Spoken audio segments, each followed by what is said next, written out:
dan juga backpropagation. Jadi cukup baik penjelasannya, bisa menunjukkan bahwa teman-teman cukup paham terhadap video yang tadi saya berikan ini. Nah, dan saya cek juga ternyata saya ada meminta untuk menginstall ini ya, VS Code, Spider atau Jupyter Notebook. Nah, nanti pastikan ya teman-teman sudah berhasil menginstal, karena mulai minggu depan mungkin ya, di pertemuan kita ke-5 atau ke-6 saya lupa, kita coba implementasikan eh, neural network ini ke dalam satu data yang nanti kita gunakan itu ya. Entah itu untuk regresi atau klasifikasi, nanti kita coba. Jadi harapannya minggu depan teman-teman sudah bisa, semua sudah berhasil menginstal itu ya. Nah, ini untuk yang terakhir tentang neural network, saya ingin jelaskan satu sebenarnya yang paling inti, bagaimana parameter-parameter eh, dari sebuah mesin learning, tidak hanya di jaringan saraf tiluan ya atau di neural network itu, menemukan parameter terbaiknya. Nah, caranya adalah dengan menggunakan satu metode yang paling umum dan paling banyak digunakan, yaitu yang disebut dengan gradient descent ya. Nah, ini menarik nih teman-teman untuk bisa melihat bagaimana sebenarnya sekian banyak parameter itu bisa dioptimasi melalui proses, kemarin teman-teman udah belajar tentang backpropagation itu ya. Nah, untuk bisa mendapatkan bagaimana nilai parameter optimalnya, gradient descent ini adalah satu yang paling banyak sekali digunakan. Oke, saya share.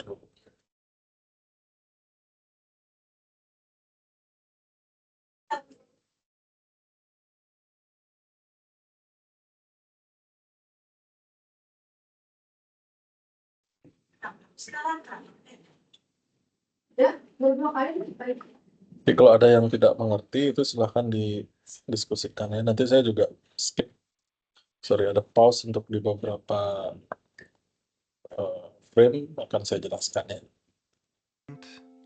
At estimating, parameters, StatQuest.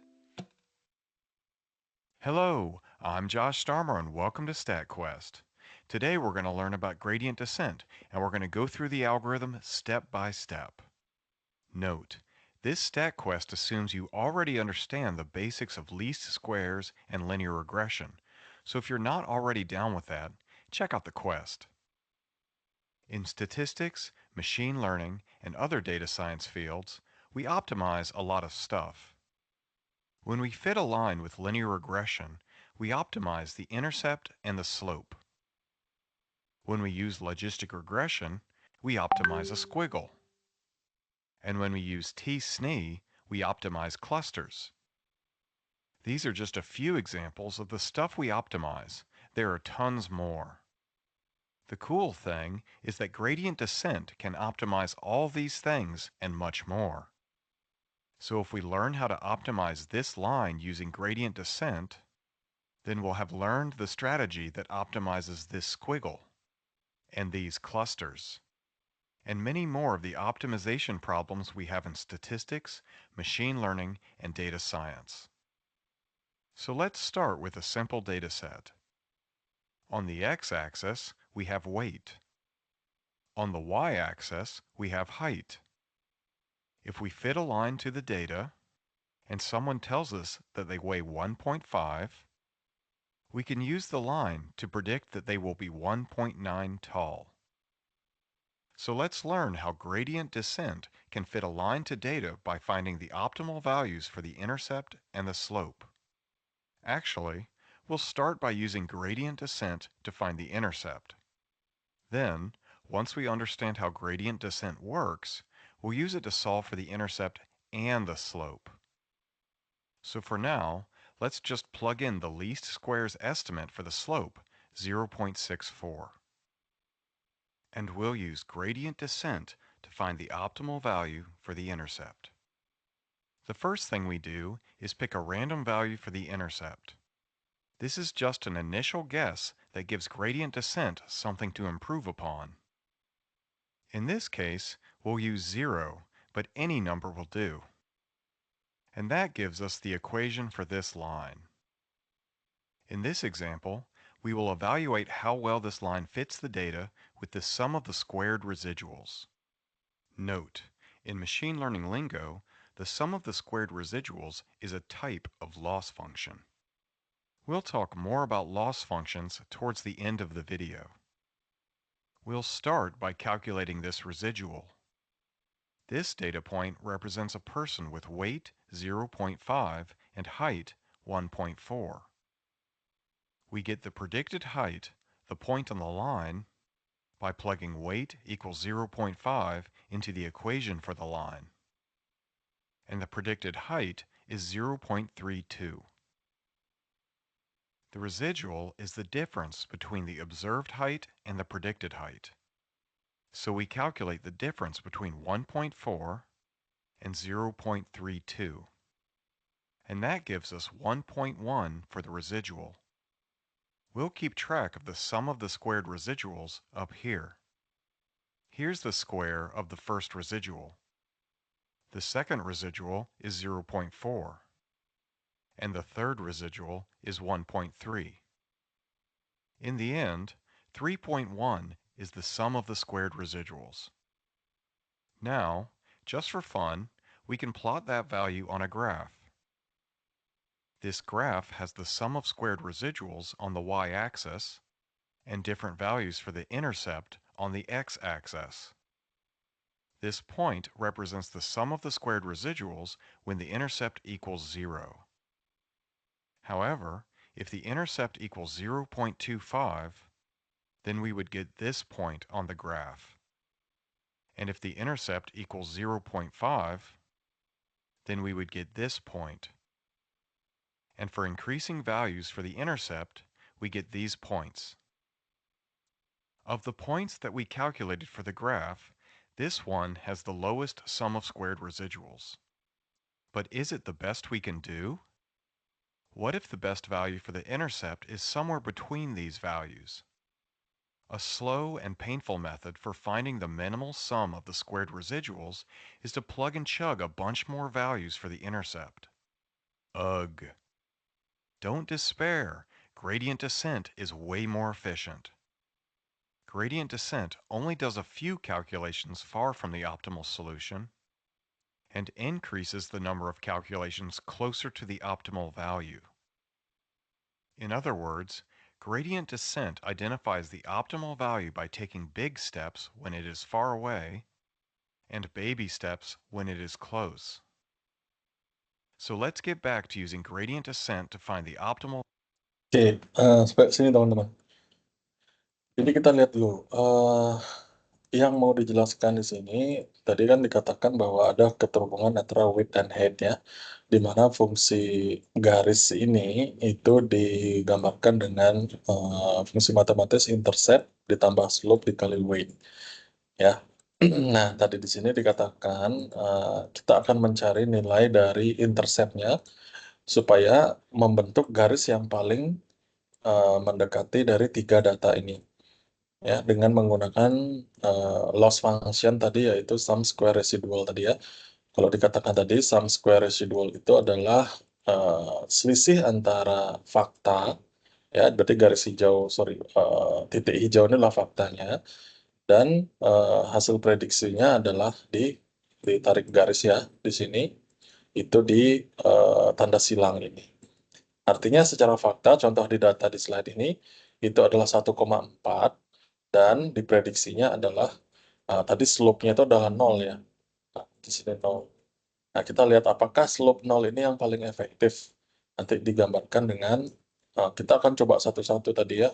Di sini slope 0 itu berarti menemukan bahwa kalau dari tiga titik ini, sum square residualnya yaitu 3,1 ya. Intercept-nya 0. Ya, kenapa dia posisi di sini? Karena intercept-nya 0, kemudian sum square residualnya 3,1 tadi ya.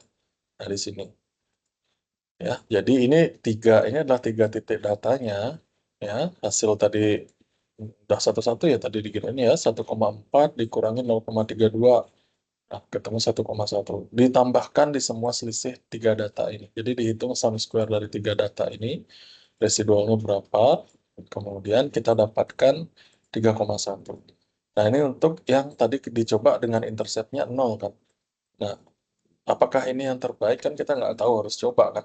Gimana kalau intercept itu kita ganti jadi, nah, contohnya di sini, ya, digeser, ya, garis ini agak naik atau dan seterusnya. Jadi gimana bentuk garis yang sesuai agar sum square residualnya atau SSR itu yang paling kecil, karena definisinya paling kecil itu artinya kan selisih antara fakta, ya, fakta data ini dengan nantinya hasil prediksi dari machine learning, ya.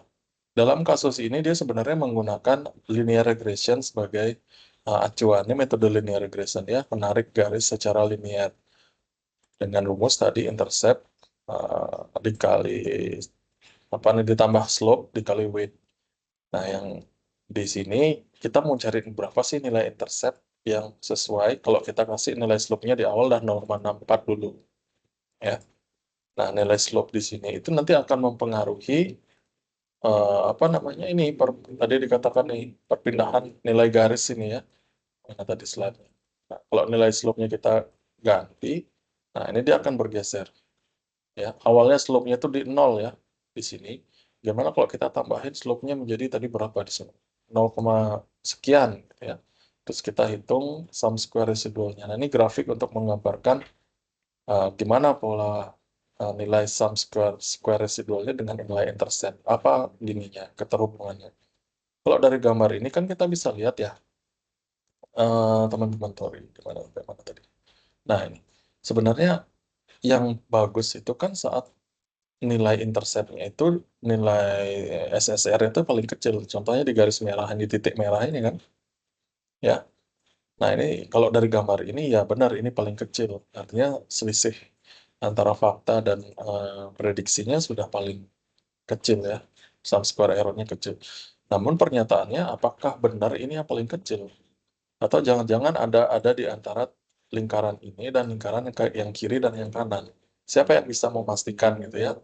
Maka dari itu di sini dikatakan apakah kita menambahkan nilai interceptnya dengan perlahan, atau di sini finding minimal sum of the square residual is to plug and chug a bunch more value. Berarti coba menambahkan sedikit demi sedikit atau banyak, gitu ya. Contoh di sini tadi kan 0, ya, dimulai dari 0. Nah, kenapa loncat ke sini? Kenapa nggak di sini dulu? Di kursor saya ini, ya, kalau kelihatan di teman-teman. Dari 0, kenapa nggak ke 0,001 dulu? Ya, kenapa nggak ke 00,00 belakang? Nah, itu kenapa nggak diloncat kecil-kecil atau loncat yang besar? Ya, interceptnya bisa berubah dari 0 bisa ke 1, atau dimulai dari 0,000 sekian. Nah, itu pertanyaan itu yang sebenarnya harus dicari kan. Karena nilai dari intercept ini kan tidak terbatas. Ya, tadi kita mulainya dari 0, tapi kapan kita harus berhenti dan berapa kita harus tambahkan nilai interceptnya setiap iterasi itu selesai. Kan seperti itu. Nah, pertanyaan itu yang sebenarnya kalau kita hanya melakukan itu secara manual, ya, dikatakan a slow and painful method for finding the minimal sum of square residual is to plug and chug one small value for the intercept. Ya, kalau cara manual kita harus coba satu-satu nilai interceptnya. Tapi kita bisa bayangkan berapa yang harus kita coba, ya, menambahkannya. Kemudian contohnya tadi 0, kemudian iterasi berikutnya ngerubah intercept ini ke berapa. Nah, itu pertanyaan yang eh, sangat membutuhkan komputasi tinggi dan juga waktu, ya. Nah, untuk bisa mengetahui berapa step ini, berapa nilai intercept yang paling optimal ini dari beberapa kali eksperimen ini, itulah yang disebut dengan teknik menggunakan gradient descent. Artinya gradient descent ini nanti akan mengetahui berapa yang harus ditambahkan nilainya ke intercept untuk setiap iterasi. Ya, oke, kita lanjutkan lagi. Gradient descent only does a few calculations far from the optimal solution and increases the number of calculations closer to the optimal value. In other words, gradient descent identifies the optimal value by taking big steps when it is far away and baby steps when it is close. So let's get back to using gradient descent to find the optimal value for the intercept, starting from a random value. In this case, the random value was 0. When we calculated the sum of the squared residuals, the first residual was the difference between the observed height, which was 1.4, and the predicted height, which came from the equation for this line. So we replace predicted height with the equation for the line. Since the individual weighs 0.5, we replace weight with 0.5.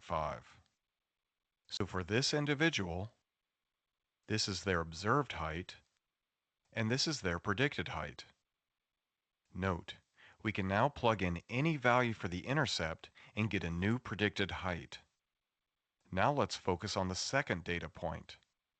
Just like before, the residual is the difference between the observed height, which is 1.9, and the predicted height, which comes from the equation for the line. And since this individual weighs 2.3, we replace weight with 2.3. Now let's focus on the last person. Again, the residual is the difference between the observed height, which is 3.2, and the predicted height, which comes from the equation for the line. And since this person weighs 2.9, we'll replace weight with 2.9. Now we can easily plug in any value for the intercept and get the sum of the squared residuals. Thus, we now have an equation for this curve, and we can take the derivative of this function and determine the slope at any value for the intercept. So let's take the derivative of the sum of the squared residuals with respect to the intercept. The derivative of the sum of the squared residuals with respect to the intercept equals the derivative of the first part plus the derivative of the second part plus the derivative of the third part. Let's start by taking the derivative of the first part. First, we'll move this part of the equation up here so that we have room to work. To take the derivative of this, we need to apply the chain rule. So we start by moving the square to the front and multiply that by the derivative of the stuff inside the parentheses. Boop, boop, beep, boop, boop, boop, boop. These parts don't contain a term for the intercept, so they go away. Beep, boop. Then we simplify by multiplying 2 by -1. And this is the derivative of the first part. So we plug it in. Now we need to take the derivative of the next two parts. I'll leave that as an exercise for the viewer. Bam! Let's move the derivative up here so that it's not taking up half the screen. Now that we have the derivative, gradient descent will use it to find where the sum of squared residuals is lowest. Note, if we were using least squares to solve for the optimal value for the intercept, we would simply find where the slope of the curve equals 0. In contrast, gradient descent finds the minimum value by taking steps from an initial guess until it reaches the best value. This makes gradient descent very useful when it is not possible to solve for where the derivative equals 0, and this is why gradient descent can be used in so many different situations. Bam! Remember, we started by setting the intercept to a random number. In this case, that was 0. So we plug 0 into the derivative, and we get -5.7. So when the intercept equals 0, the slope of the curve equals -5.7. Note, the closer we get to the optimal value for the intercept, the closer the slope of the curve gets to 0. This means that when the slope of the curve is close to 0, then we should take baby steps because we are close to the optimal value. And when the slope is far from 0, then we should take big steps because we are far from the optimal value. However, if we take a super huge step, then we would increase the sum of the squared residuals. So the size of the step should be related to the slope, since it tells us if we should take a baby step or a big step, but we need to make sure the big step is not too big. Gradient descent determines the step size by multiplying the slope by a small number called the learning rate. Note, we'll talk more about learning rates later. When the intercept equals 0, the step size equals negative 5.7. With the step size, we can calculate a new intercept. The new intercept is the old intercept minus the step size. So we plug in the numbers, and the new intercept equals 0.57. Bam! In one big step, we moved much closer to the optimal value for the intercept. Going back to the original data and the original line, with the intercept equals 0, we can see how much the residuals shrink when the intercept equals 0.57. Now let's take another step closer to the optimal value for the intercept. To take another step, we go back to the derivative and plug in the new intercept. And that tells us the slope of the curve equals negative 2.3. Now let's calculate the step size. By plugging in negative 2.3 for the slope and 0.1 for the learning rate. Ultimately, the step size is negative 2.3, and the new intercept equals 0.8. Now we can compare the residuals when the intercept equals 0.57 to when the intercept equals 0.8. Overall, the sum of the squared residuals is getting smaller. Notice that the first step was relatively large compared to the second step. Now let's calculate the derivative at the new intercept, and we get negative 0.9. The step size equals negative 0.09, and the new intercept equals 0.89. Now we increase the intercept from 0.8 to 0.89. Then we take another step, and the new intercept equals 0.92. And then we take another step, and the new intercept equals 0.94. And then we take another step, and the new intercept equals 0.95.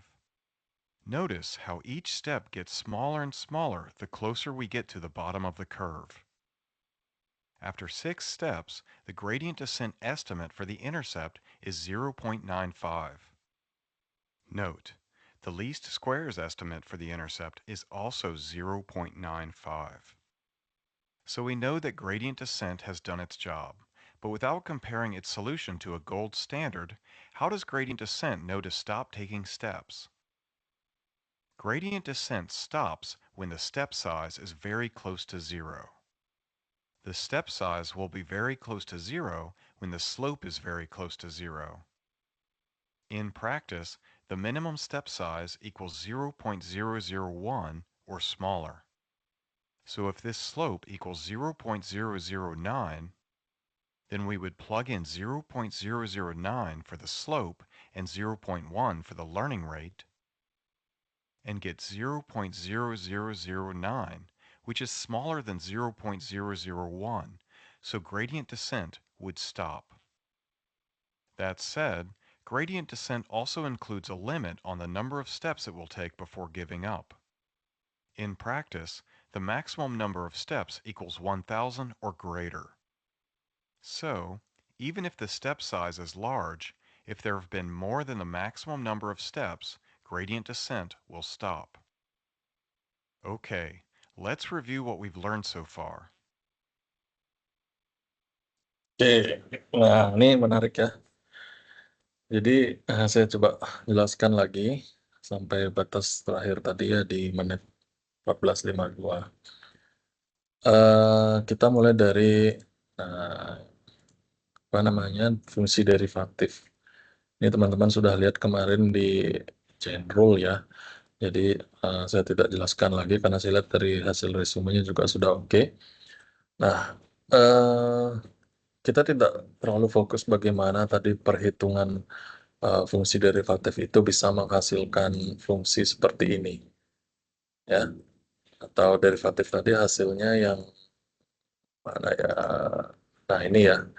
Di fungsi derivatifnya sudah menghasilkan nilai minus 2 dalam kurung 1,4 dikurangi intercept plus 0,4 kali 0,5 untuk yang step pertama, ada 3 step nih ya.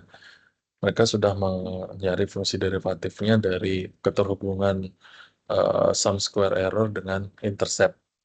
Nah, sudah dihasilkan rumus seperti ini. Cuma sekarang pertanyaannya adalah berapa nilai interceptnya gitu kan? Yang sesuai agar nanti bisa mendapatkan hasil garis yang paling optimal di mana nilai loss functionnya itu paling mendekati 0. Kalau dari gambar tuh ya di sini ya, sudah di paling bottom dari kurva ini, dibilang paling paling apa ya, paling dalam, paling dasar dari kurva ini. Nah, itu menggunakan gradient descent. Nah, teman-teman bisa lihat sekarang, eh, tadi kita mulai dari 0, ya. Nah, didapatkan nilai interceptnya itu, kalau kita masukkan 0, setelah dihitung dengan chain rule tadi ya, fungsi derivatif tadi, dia mendapatkan nilai slope-nya minus 5,7 yang pertama ini ya.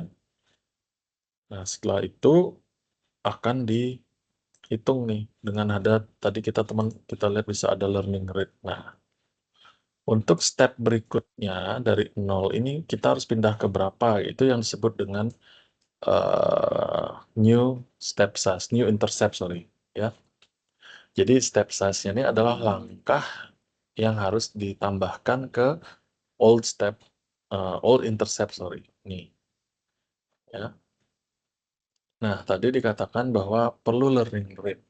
Learning rate itulah nilai yang parameter, salah satu parameter yang kita bisa tetapkan nanti untuk proses belajarnya dari neural network ini. Kalau di sini dia menggunakan 0,1. Ya, jadi setiap step size slope yang dihasilkan tadi berarti dikali dengan learning rate itu mendapatkan minus 0,57. Ya. Kemudian untuk bisa tahu langkah berikutnya dari intercept berapa, new interceptnya berapa gitu ya, sama dengan old intercept dikurangi step size. Nah, di sini kita bisa lihat old-nya kan 0. Kita mulai dari 0 tadi interceptnya ya. Nah, akhirnya dikurangi dengan 0,057. 0,57 sorry, minus 0,5 jadi plus ini ya, jadi 0,57. Berarti new interceptnya sekarang kita coba di 0,57. Ya, di 0,57 ini akan dimasukkan ke rumus tadi yang di atas chain rule ini yang sudah didapat. Ya, awalnya 0, sekarang ganti jadi 0,57. Nah, dari sana kita bisa lihat perubahan dari nilai intercept 0, ya garis ini bentuknya yang di bawah ini 0, ke 0,57. Jadi dia geser ke atas. Nah, pertanyaannya apakah ini yang optimal? Kita belum tahu. Karena nanti ada syarat untuk mengetahui yang optimal itu seperti apa. Kan itu tadi sudah disebutkan ya. Nah, sekarang kita plug nilai 0,57 ke interceptnya tadi. Kita dapatkan sekarang slope-nya itu minus 2,3. Ya, terus sekarang kita hitung step size-nya berapa. Lompatannya berapa dari 0,57 menuju berapa gitu ya. Berarti sekarang minus 0, minus 2,3 dikali 0,1 sama dengan minus 0,23. Itu untuk step size-nya. New intercept-nya berarti tadi 0,57 dikurangi minus 0,23 jadinya ya. Nah, jadi menjadi 0,8. Naik lagi dia. Oke. Nah, kemudian begitu juga di next-nya. Setelah jadi 0,8, kita lihat bisa naik seperti ini. Kita harus coba terus. Ya, nah, dicoba lagi di sini dimasukkan 0,8, new intercept-nya berubah menjadi berapa tadi? 0,94 ya, mulai naik lagi. Kemudian 0,94 jadi 0,95 jadi 0, semakin kecil ya. Artinya sampai sini kita bisa lihat gradient descent itu akan memperkirakan saat nilai apa namanya selisihnya tadi itu masih jauh ya, jauh dari 0 ya, itu dia akan melakukan yang namanya big step seperti ini. Ya, tadi teman-teman bisa lihat di awal tuh kan 5,7 ya, minus 0,57. Nah, itu lihat bisa berubah menjadi lompatannya, new intercept itu cukup jauh. Nah, dia akan bisa menyesuaikan saat eh, mulai apa namanya, slope-nya itu mulai mendekati 0, kan ya, itu dia akan semakin baby step atau dia semakin kecil tadi dikatakan, ya. Maka dari itu pada saat di yang kedua menuju yang ketiga ini ya, dari 0,8 menuju ke 0,9 tadi itu udah mulai mendekati 0 ya, dibanding yang 5,7 tadi, minus 5,7 masih jauh dari 0. Nah, sampai sini dia terus dari 0,94, 0,95, dia semakin kecil, ya. Kalau teman-teman dari terakhir 0,95 di sini, terus dia semakin kecil. Kalau ini terus ditambahkan, dia akan terus semakin kecil. Jadi, tadi pertanyaannya, kapan nih gradient descent harus berhenti, no to stop taking step. Kalau ini dibiarkan, kan terus dia akan semakin terus kecil. Ya, ini sudah terlalu kecil sekali gerakannya. Kapan nih gradient descent harus di stop untuk bisa mengambil bahwa inilah nilai intercept yang paling optimal. Nah, di sini dikatakan gradient descent stops when the step size is very close to 0. Artinya step size-nya kalau udah sangat kecil sekali itu bisa apa namanya, dihentikan. Atau ini dikatakan slope-nya 0,0009 gitu ya. Nah, atau which is smaller than 0,0. Biasanya umumnya itu dipakai 0,001. Kalau udah lebih kecil daripada ini nilai slope-nya sorry tadi, itu sudah bisa dihentikan. Ya. Ini kan nolnya 0,009, yang sebelumnya step size-nya dikali learning rate jadi 0,003 angka, 4 angka di belakang koma ya. Sedangkan batas umumnya itu digunakan saat 0,001. Kalau udah lebih kecil pada ini itu bisa stop. Atau dia melimit jumlah dari stepnya, biasanya 1000. Ya. Kalau sudah ada 1000 iterasi seperti itu berulang terus, itu langsung di stop. Itu bisa seperti itu. Ada dua skema. Ya. Oke, coba kita review di sini, review lagi nih. Okay, let's review what we've learned so far. The first thing we did is decide to use the sum of the squared residuals as the loss function to evaluate how well a line fits the data. Then we took the derivative of the sum of the squared residuals. In other words, we took the derivative of the loss function. Then we picked a random value for the intercept. In this case, we set the intercept to be equal to 0. Then we calculated the derivative when the intercept equals 0, plugged that slope into the step size calculation, and then calculated the new intercept, the difference between the old intercept and the step size. Lastly, we plugged the new intercept into the derivative and repeated everything until step size was close to 0. Double bam! Now that we understand how gradient descent can calculate the intercept, let's talk about how to estimate the intercept and the slope. Just like before, we'll use the sum of the squared residuals as the loss function. This is a 3D graph of the loss function for the different values for the intercept and the slope. This axis is the sum of the squared residuals. This axis represents different values for the slope. And this axis represents different values for the intercept. We want to find the values for the intercept and slope that give us the minimum sum of the squared residuals. So, just like before, we need to take the derivative of this function. And just like before, we'll take the derivative with respect to the intercept. But unlike before, we'll also take the derivative with respect to the slope. We'll start by taking the derivative with respect to the intercept. Just like before, we'll take the derivative of each part. And just like before, we'll use the chain rule and move the square to the front and multiply that by the derivative of the stuff inside the parentheses. Boop, boop, boop, boop, boop. Since we are taking the derivative with respect to the intercept, we treat the slope like a constant, and the derivative of a constant is 0. So we end up with -1, just like before. Beep boop. Then we simplify by multiplying 2 by -1. And this is the derivative of the first part. so we plug it in. Likewise, we replace these terms with their derivatives. So this whole thing is the derivative of the sum of squared residuals with respect to the intercept. Now let's take the derivative of the sum of the squared residuals with respect to the slope. Just like before, we take the derivative of each part. And just like before, we'll use the chain rule to move the square to the front and multiply that by the derivative of the stuff inside the parentheses. Beep, beep, boop, boop, boop. Since we are taking the derivative with respect to the slope, we treat the intercept like a constant, and the derivative of a constant is 0. So we end up with negative 0.5. Boop, boop. Then we simplify by moving the negative 0.5 to the front. Note, I left the 0.5 in bold instead of multiplying it by 2 to remind us that 0.5 is the weight for the first sample. And this is the derivative of the first part. So we plug it in. Likewise, we replace these terms with their derivatives. Again, 2.3 and 2.9 are in bold to remind us that they are the weights of the second and third samples. Here's the derivative of the sum of the squared residuals with respect to the intercept, and here's the derivative with respect to the slope.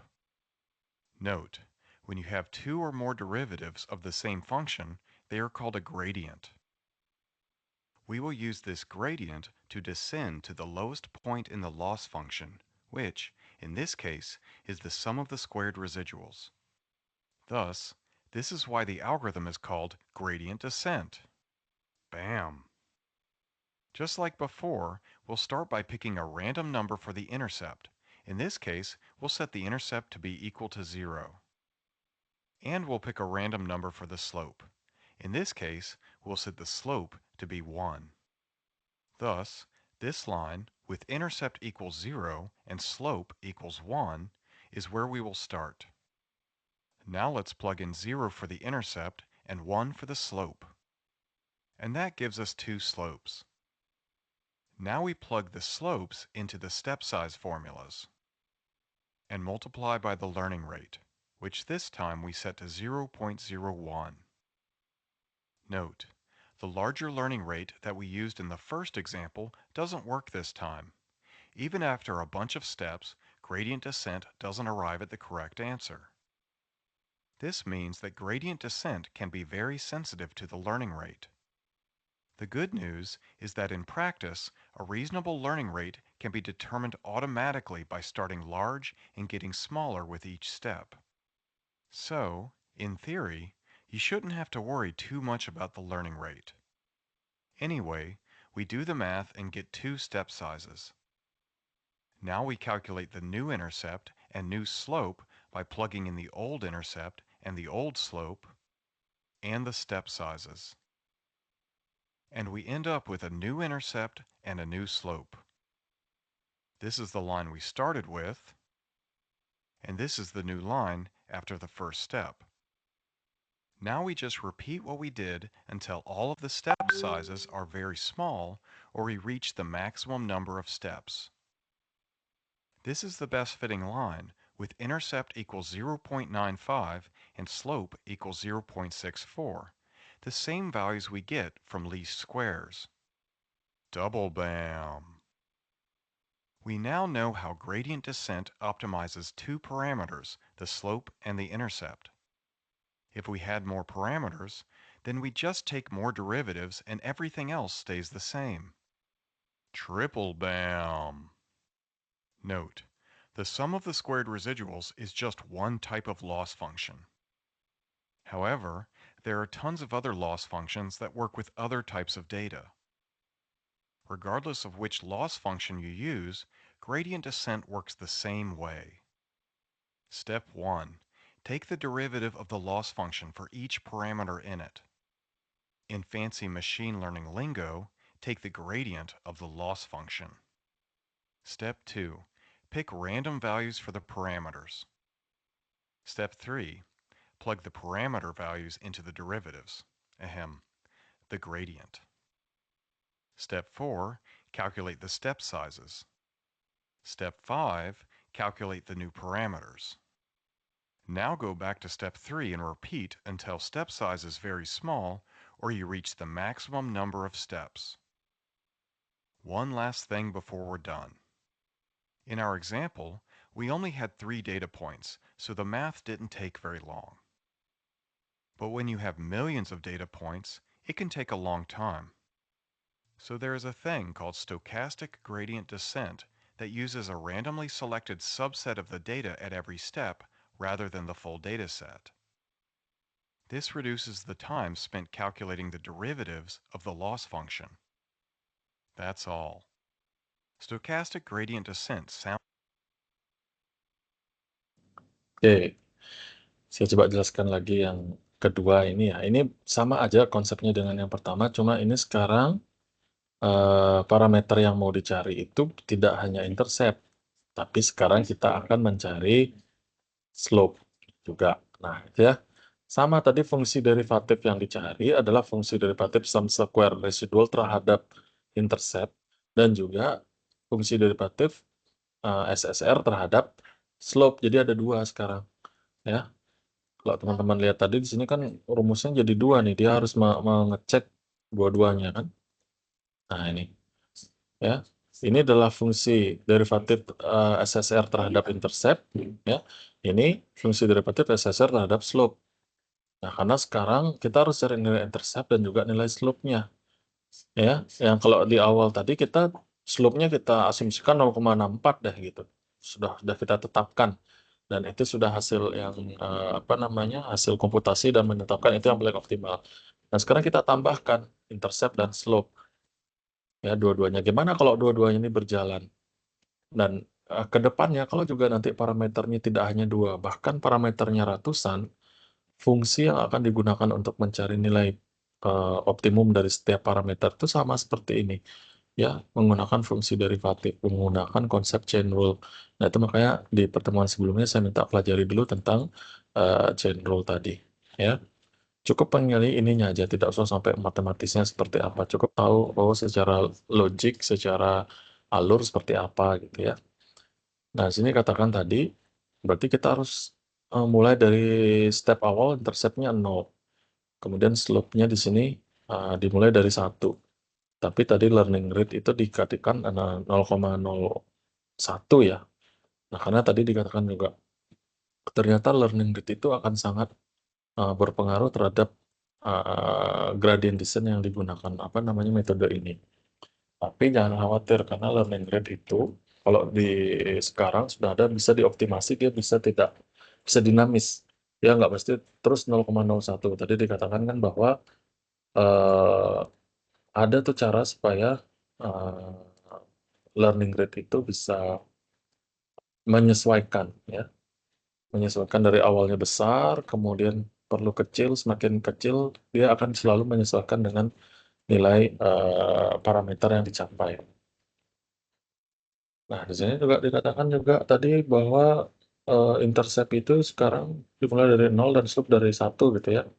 Dia terus mencoba, ya. Sama dengan fungsinya kapan harus berakhir ini Pak. Untuk stepnya dari si gradient descent sama dengan tadi. Saat sudah step size-nya itu lebih kecil dari 0,001 ya, atau juga sudah melebihi 1000 iterasi, itu bisa di stop. Ya, di sini katakan dia sudah menemukan bahwa ini yang paling kecil, yaitu dengan nilai slope 1,008 dan intercept 0,016 ya after the first. Nah, ini jadi kita tahu garis yang paling optimal untuk bisa mempelajari data ini itu adalah ya garis curve ini. Jadi logikanya nanti apapun machine learning-nya kan tujuannya adalah menemukan garis ini sebenarnya. Dia mempelajari pola data. Machine learning itu kan namanya mempelajari pola data. Pada suatu saat nanti kalau ada data baru, saya tahu nih height-nya nilainya height-nya nilainya 8. Berarti berapa perkiraan nilai weight-nya. Ya, tinggal dicocokkan ke garis ini. Nah, garis ini kenapa bisa muncul garis ini? Karena dia mempelajari gimana pola data dari sebelumnya, yaitu 3 data ini yang secara sederhana ya. Nah, jadi nantinya dalam kasus beberapa yang kita coba nanti apa namanya simulasikan, ya datanya nggak jumlahnya 3 seperti ini ya. Ini kan hanya untuk simulasi supaya kita punya bayangan aja. Tapi secara konsep nanti nggak hanya 2 parameter height and width ini, bisa jadi ratusan fiturnya. Ini fitur ya, height and width ini fitur. Dan juga jumlahnya bisa sampai jutaan data contohnya. Nah, kalau itu dilakukan, komputasinya pasti nyaris sangat besar sekali. Nah, tadi dikatakan bahwa kita ada, ini resumenya ya, step by step ini teman-teman bisa ulangi lagi. Kita punya yang namanya stochastic gradient descent atau SGD. Ya, kalau gradient descent biasa, dia akan mencoba semua titik data ini. Ya, jadi dia hitung dari setiap fungsi derivatif, contohnya head and weight itu dihitung semua titik datanya. Tapi kalau dengan ada stokastik di depannya, contoh tadi kalau jumlah datanya bisa ratusan ribu atau jutaan, dia menggunakan sampling. Secara randomly dia akan menggunakan sampling terhadap setiap subset datanya. Dibuatkan subset, kemudian disampling secara random untuk dilihat tadi, menentukan nilai slope dan nilai interceptnya, contohnya kalau di kasus ini. Jadi tidak semua data dihitung di dalam tadi di chain rule tadi ya, di fungsi derivatif itu kan kita lihat tadi satu-satu dihitung ya. Tapi kalau datanya jutaan itu kan wah komputasinya besar sekali. Dia mengambil sampling aja ya. Nah, itu teman-teman. Jadi secara garis besar gradient descent ini bisa saya simpulkan bahwa cara kita untuk bisa menemukan parameter terbaik untuk menemukan pola dari suatu dataset ya. Jadi apapun nanti jumlahnya, tadi dikatakan kalau Pak gimana kalau fiturnya tidak hanya 2 head and weight ya. Nah itu nanti juga sama, kita bisa menggunakan fungsi derivatif yang lebih banyak lagi ya. Atau contohnya gimana kalau nanti di sebuah algoritma tidak hanya melibatkan nilai intercept dan nilai slope. Ini kemudian ini linear regression tadi ya. Uh, least square. Algoritmanya menggunakan least square. Tapi kalau dengan parameter lain contohnya nanti ya algoritma-algoritma lain yang membutuhkan parameter lebih banyak. Ya kita tinggal hitung aja berapa parameternya, berarti fungsi derivatifnya ada jumlahnya segitu. Contoh menggunakan 5 fungsi derivatif, berarti kita akan 5 parameter, berarti kita akan menggunakan 5 fungsi derivatif tadi, sum square error terhadap parameter 1, fungsi derivatif sum square error terhadap parameter 2, dan seterusnya. Ya, dan ini sangat efektif cara ini, gradien ini, untuk menentukan, untuk mencari nilai optimal dari sebuah parameter. Inilah yang dipelajari pada saat sebenarnya dasar banget dari semua algoritma machine learning untuk menemukan parameter terbaik. Ya, namanya learning itu kan ini sebenarnya ya, menemukan pola data inilah disebut learning. Mau machine learning, mau deep learning ya. Kalau deep learning karena kita nanti melibatkan arsitektur neural networknya lebih dalam. Ya, jumlah node-nya banyak, jumlah hidden layer-nya juga banyak ya, itu bedanya. Tapi secara fundamental cara bekerjanya seperti ini. Tinggal nanti kalau menjadi deep ya komputasinya jadi lebih besar gitu aja bedanya ya. Itu udah jadi deep learning. Nah, tapi algoritma deep learning itu kalau nanti teman-teman udah lihat di backpropagation, bagaimana dia menemukan nilai bias, nilai apa namanya, weight-nya, dan lain-lain itu dengan sekian banyaknya itu ya salah satunya menggunakan gradient descent ini. Ya, tidak hanya di neural network, nanti di metode lain di SVM, ya ada beberapa parameter gimana fungsi matematisnya kita untuk bisa mencari berapa nilai parameter yang sesuai terhadap data yang kita masukkan ke algoritma tadi, salah satunya menggunakan gradient descent. Nah, nanti kalau di neural network, tidak hanya gradient descent, salah satu metode untuk optimizer namanya ya. Nanti kita akan melihat ada Adam, ada SGD, ini seperti ini, ada gradient descent, dan lain-lain. Itu kita tinggal uji coba aja ke terhadap arsitektur yang kita pakai. Kalau di coding nanti tinggal ganti aja sih sebenarnya, kita mau pakai SVG, mau pakai gradient descent biasa, mau pakai up down optimizer dan lain-lain. Nah, optimizer inilah cara kita untuk mempelajari data dengan menyesuaikan parameter dari algoritma yang kita gunakan. Itu sebenarnya esensinya ya, teman-teman ya. Jadi yang ingin saya sampaikan bahwa nantinya pada saat teman-teman menerapkan neural network ke dalam bentuk baris coding, bisa teman-teman paham, oh ternyata di sini ada fungsi learning rate. Learning rate itu apa ya fungsinya? Kemarin tinggal di refresh lagi di video ini, oh ternyata learning rate itu fungsinya untuk menemukan step size tadi gitu ya. Kemudian apa itu backpropagation? Apa sih yang dilakukan di backpropagation? Nah, sebenarnya backpropagation itu kan kembali balik gitu ya. Balik itu kan dari sini. Ini gradient descent ini adalah satu bagian dari backpropagation untuk perputarannya mempelajari data tadi. Salah satunya tujuannya adalah menemukan parameter terbaiknya. Ya. Jadi gradient descent ini adalah salah satu bagian yang dilakukan pada saat proses backpropagation tadi. Oke, silakan teman-teman kalau ada pertanyaan bisa raise hand.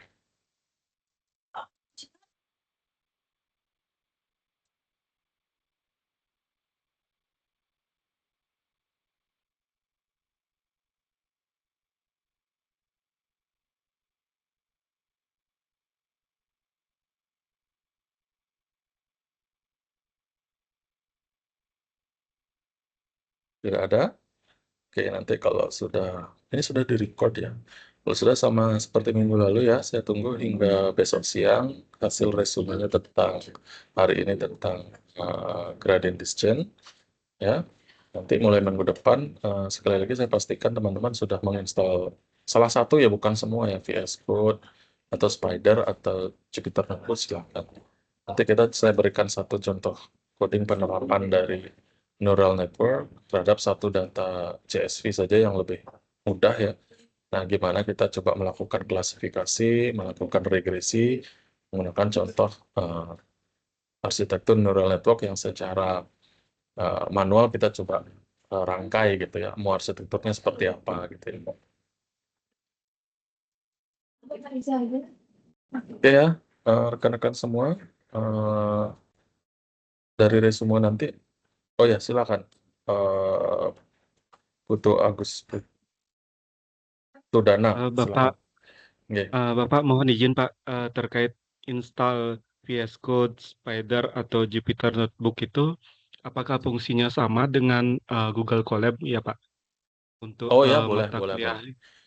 Ya boleh, bisa menggunakan Google Colab. Tapi kalau Google Colab kan dia harus online ya, ya nggak apa-apa. Berarti cukup Google Colab aman berarti Pak, Aman, bisa, Pak ya. bisa. Artinya Oke. kalau sudah nanti bahasa pemrograman sama juga Python. Ya, jadi kalau Google Terima Colab kasih tetap Pak. harus terkoneksi internet aja nanti untuk bisa melakukan komputasinya ya. Terima kasih Oke, Pak. oke. Mulai minggu depan dah kita praktik menggunakan neural network. Secara basically teman-teman sudah tahu gimana neural network itu bekerja. Sekarang ke coding itu nggak sulit sih coding, apalagi sekarang ya sudah banyak ada tools-tools AI yang bisa membantu kita melakukan codingnya. Contohnya Copilot dan lain-lain itu udah cukup dimudahkan. Tapi kalau kita tahu dasar basicnya ini gampang, nanti kita nge-prompt coding itu harus kayak gimana tuh, nge-promptnya gampang karena kita sudah paham ya. Kita sudah mengenal algoritma secara mendasar, itu jadi lebih mudah kita untuk mengembangkan algoritma ini nantinya. Oke, ya rekan-rekan. Jadi saya tunggu sampai besok siang. Untuk resminya seperti biasa dikirim ke grup WhatsApp saya. Nanti saya rekap hasil-hasilnya sebagai nilai keaktifan, nilai tambahan untuk teman-teman semua di mata kuliah deep learning ini ya. Oke, itu aja untuk pertemuan yang kita yang keempat ini. Terima kasih. Selamat malam semuanya. Saya akhiri tim sini. Terima kasih, Selamat Pak. malam. Terima kasih, Terima Pak. kasih Pak. Terima kasih.